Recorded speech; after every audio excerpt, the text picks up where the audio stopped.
This summer, the federal government took an extraordinary measure to save Americans from those annoying telemarketing calls to our homes. It created a national do not call registry.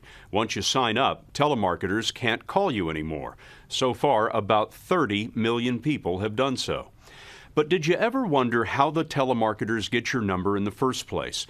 You may be surprised to hear that a lot of the information about you comes from your bank, which thinks that your private financial history is a commodity that it can share or sell.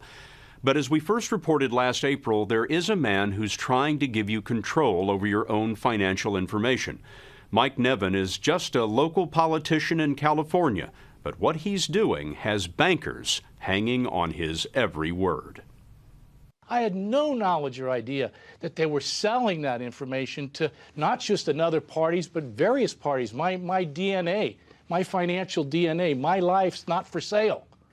Mike Nevin can get passionate about things as a county supervisor in San Mateo County, California. He certainly got the attention of the nation's banks when his one little county passed an ordinance forcing bankers to get a customer's permission before sharing or selling their personal financial information.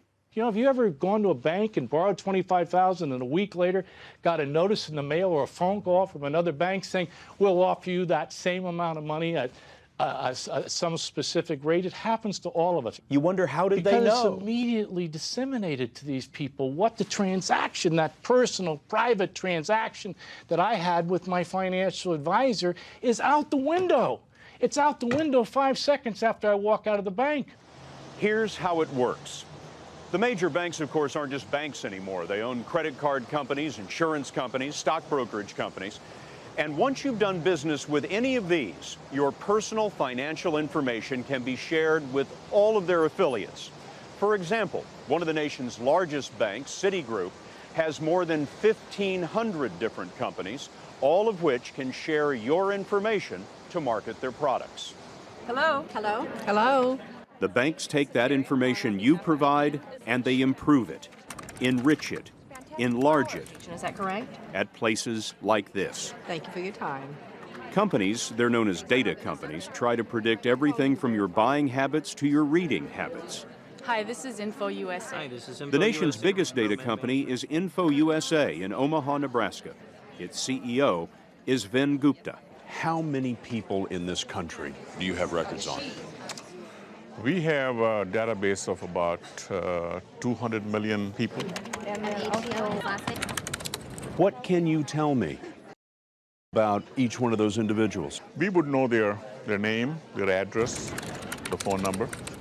We will know where do they live. Is it a single family household, multiple family household? We have a couple more databases. All the businesses of the United States. What is the value of the house? How much did they pay for it?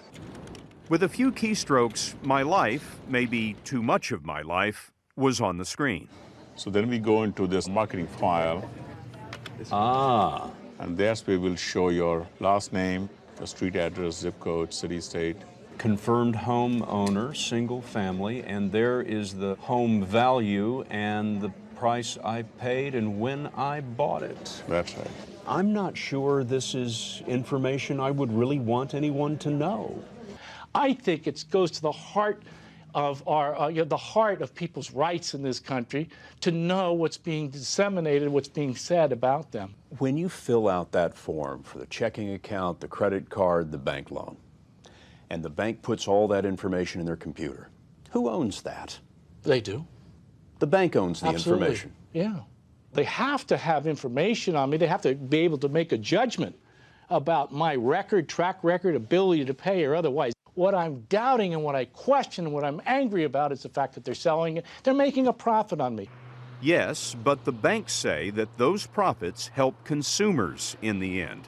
Phil Anderson is the chief lobbyist for 40,000 financial institutions in this country. He says that the profits made by selling information help pay for other banking services. There's lots of people in whose name this privacy debate is being carried forward who enjoy getting offered product and services at low prices. If I give my financial information to a major financial conglomerate, they can and will share all of that information with all of their affiliate companies, maybe hundreds of affiliate companies, and there is nothing the consumer can do about that? I would argue that for the vast majority of these individuals, the anticipation of that sharing and the anticipation of those price breaks, synergies, better products is the very reason they join those institutions. But for those who didn't, they have every ability to say no by not taking advantage of the product. Many of your clients, including financial institutions, ask you to enhance the data that they already have. What does that mean? They will come to us and they'll say, okay, can you add more information to our file so we can derive potential income? InfoUSA gets most of its information from the public record, where daily publications like this one, the Commercial Recorder, list not only home values, but divorces, deaths, liens, bankruptcies. It's all grist for Gupta's information mill. You can custom make a list for just about anything. Just about every list is available. If you want left-handed golfers or left-handed fishermen or fly fishermen or dog owners, all those lists are available. You can slice the data that fine. Oh yes, absolutely. Eventually, the data go to the telemarketers. Hello, Mrs. Blumenfeld. Good morning, Mr. Arnett. Using computer-generated lists that the financial institutions supply, a single operator can place hundreds of calls a day. Oh, Mr. Rosenblum? Relentlessly pushing products you haven't asked Calling for. from the M-Care Senior Plan. If you buy, the telemarketer gets a percentage of the profits, which explains why the bombardment never ends. All right, well, thank you very much. To Phil Anderson, it's all just part of doing business. The bottom line is that people who play by the rules, good guys who work hard, who want credit, who want access to product at good prices, are rewarded by the free flow of information. What is the problem with the bank simply asking for permission to use this information? Sounds great until I know the rest of the story. Anderson says the cost of asking every customer for permission would be so expensive it would force banks to raise fees and cut services.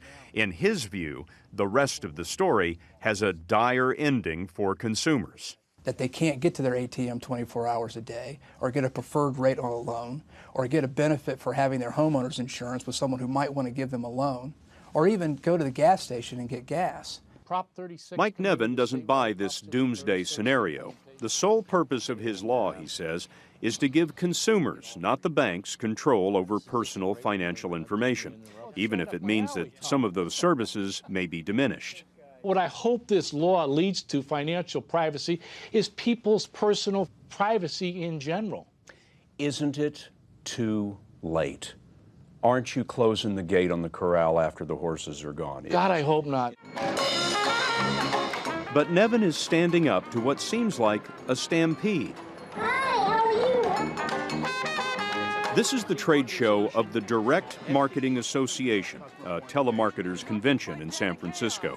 You look like you could use a gift gram today. The industry is huge and hugely successful, racking up sales of $270 billion a year for the financial industry and its affiliated companies. Potential riches are just a phone call or maybe a million phone calls away. All I'm asking you to do, and all the county of San Mateo is asking you to do, is before you market me, before you sell my information to a third party, before you give me up for financial purpose or otherwise, get my permission first. It's a simple idea that bankers are willing to spend millions of dollars to crush. Just ask California State Senator Jackie Speer. How long have you been in the Senate? This is my 5th year. What have you learned? Never take no for an answer. Speer isn't kidding. She introduced 2 privacy bills in the California Senate. They would have given consumers the option to prevent financial institutions from sharing their information with affiliated companies. But then the financial lobby stepped in. There was a phalanx of Brooks Brothers suits that were lined up in the hallways trying to wrestle members to the ground to get them to oppose the bill. The bankers. The bankers, the insurance companies, the stock brokerage firms, the credit card companies, they were pigeonholing members everywhere and anywhere they could. They were passing out campaign contributions to legislators. It was an unprecedented amount of money spent lobbying on this measure. How much money? About $20 million in the last legislative session. To kill your bill? To kill my bill. So Spear is trying again. Her new statewide bill would give California consumers more protection than they have now, but even she doesn't think it goes far enough. My preference would be you can't share my financial information unless you get my express permission. But the state of the art today is you don't think that's possible. I don't believe that that's possible. You can't get it through this chamber. No. But in San Mateo County, Mike Nevin slipped his tougher local ordinance through before the banks knew what hit them. You're saying that the bank has to call you and say, Mr. Nevin, we would like your permission to use your financial Absolutely. You don't have information. to call me. Go to the bank, you sit down, you talk, you fill out paper. You know the paperwork you go through to get a loan. That's the time I want the bank to suggest to me that do I want to sign on the bottom line and allow the dissemination of this information about me to other parties. That's when they ask me. There's so much at stake for the banks that they've gone on the offensive even in little San Mateo County. Two of the banks doing business here, Wells Fargo and Bank of America, sued the county and Nevin, temporarily blocking his ordinance. This is the most Nevin fired back by urging every county in California to follow his lead. Has this idea caught on in other counties? Have other counties passed the same ordinance that you have? Oh, absolutely, yeah. There's been 7. San Francisco County, Alameda County, Contra Costa County, Solano County, Santa Cruz County, and our own. Nevin thinks of it as a start, a way of regaining at least a little of the power that information has over our lives and over our phones. But the banks believe that they can't afford to lose this fight, even in one little county of California. So they will see Mike Nevin in court next month. You know what the banks are saying. Banks are saying, little guys can't do this to us. Okay. I'm ready for the fight. And Nevin has landed the first punch. Last week, a federal judge ruled that Little San Mateo County does have the right to prevent its banks from sharing their customers' information with third parties. That web address we told you about earlier is www.donotcall.gov. Signing up puts you on the new National Do Not Call Registry to stop telemarketers from making your phone ring off the hook.